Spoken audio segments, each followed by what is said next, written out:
friends, as I've discussed anxiety in my previous video, because I have seen almost every individual undergoing anxiety in this present pandemic situation which we all are facing at present, during which we need to take proper precautions and care for ourselves and as well as for our dear ones. For in this video, I'll be sharing about few information about breathlessness and how to ease breathlessness because it is a common symptom faced due to anxiety. How does the breathing take place? As we breathe in air, it passes down the airways and goes into right and left bronchus, which goes to the each lungs.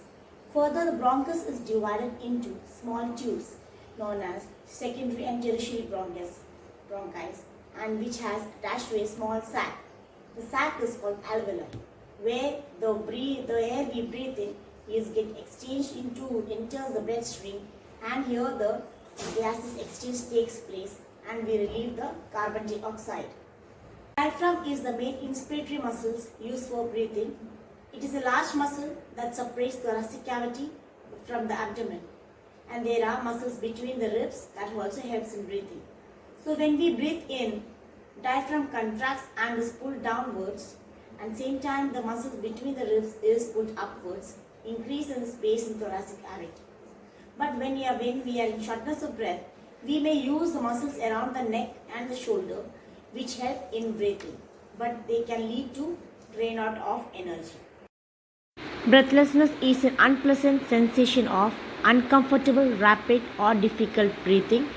Signs and symptoms are shortness of breath, noisy breathing, very fast shallow breath, wheezing, anxiety or panicky feeling, using shoulders and the muscles in your upper chest to help you breathe. What are the possible causes? Chest infection, asthma, lung disease such as COPD, pulmonary disease, heart problems and low hemoglobin. Shortness of breath is a common and often frightening symptom of chronic lung disease. People feel difficulty to breathe in suddenly and without any known cause. It is often occurs with chest tightness and anxiety. So what are the possible positions for the ease of the breathlessness? In this first position, we can see the person is lying on one side. Place a pillow between your knees. Elevate your head with a pillow or two. Keep your back straight as possible. Relax and use breathing exercise techniques for relaxation. In second position, in the diagram you can see here, we can place a pillow on a table, sit in a chair at the table. You can keep one or two pillows as available. Okay, and keep your feet flat on the floor. Lean your chest forward. Place on your arms on the table. Relax head over your forearms if pillow is not available, or rest your head over the pillow. Next position, find a strong piece of furniture so that it is just below your shoulder height, such as a table. Stand at the furniture. Place your elbow or a hand on the chosen furniture. Lean forward a little. Relax your neck and shoulders. You can rest your head on the forearm if your elbows are on the furniture, and you can do a breathing exercise. Find a study wall.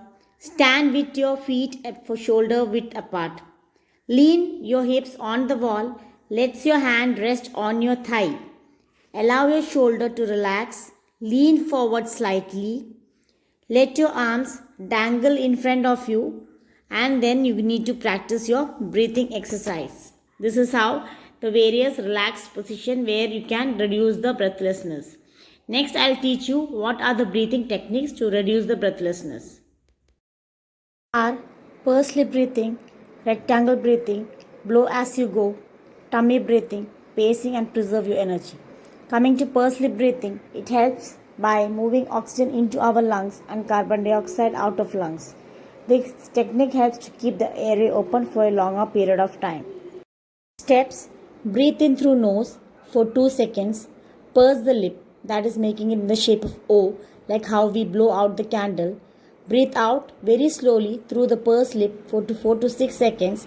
Repeat it till the shortness of breath is relieved. Next is breathing control. Breathing control means breathing gently with less effort, keeping a main focus on the diaphragm and focusing to reduce the tension and use of neck and shoulder muscles so that we can use the best position to breathe easily. As we know, diaphragm is the main inspiratory muscles. So when we breathe in, it contracts and pulls down the lungs, leading to stretching and expanding it well. So it relaxes back to dome shape when we breathe out and reduces the air in the lungs. Choose a comfortable sitting position. Place one hand over the chest, another on the stomach. Close your eyes. Focus on your breath. Breathe in through the nose. Your stomach will move against the hand. If your breathing is controlled, the hand on the chest will hardly move. Use very little effort so that the breathing is relaxed and slow. This is also known as tummy breathing. There are three things to be remembered because here it is also known as tummy breathing. There are three R's. Rise the tummy as you breathe in, relax the breath out, rest and wait for the next breath to come. Next is rectangular breathing pattern. Here it helps to reduce the breathlessness, anxiety and panic. It can be used with the breath control or the pursed lip breathing. We focus on a rectangular object like a window screen or any family or any photograph. For example, we can start with the left corner top where the patient will be asked to breathe out for 8 seconds. When you focusing it, you will be reaching on the right corner. Then you can ask them to breathe in for 6 seconds. Coming down to the breathe out, the right bottom, you can ask for breathe out, coming for 8 seconds. Then when you reach on the left bottom, ask the person for breathe in. So what happens here is the person will be concentrating on the breathing pattern, thereby helps to reduce the breathlessness and leading to the breathing control technique. Next is blow as you go. This exercise makes the task easier. Can use this while doing some work. It can be done along with pursed lip breathing. So how do we perform it? Breathe in before you do any effort. Breathe out while making an effort. For example, if you are lifting any heavy bag, first breathe in. Then after lifting it, breathe out. So it will be helping you to do it easier than going for breathlessness. Is useful when you are active. For example, walking or climbing stairs. You pace your steps to your breathing. You can use it at the same time as you pursed lip breathing or blow as you go. For example, whenever you move or whenever you walk, you just count the breath. For it, like when you are taking one step, breathe in, and take one or two steps, you have to breathe out. You can do for more steps as you breathe in or breathe out. That depends on how comfortable you are. You can choose any combination of activity like breathe in and breathe out for the activity. Next is preserve energy. Here you have to take maximum rest while performing any activity. Don't do any activity continuous so that it can lead to breathlessness. Okay, you take maximum rest while performing any activity. These are the few positions and exercises which will help to reduce the breathlessness. These positions and exercises are helpful for all during breathlessness. Stay tuned for my next video. Stay safe. Thank you.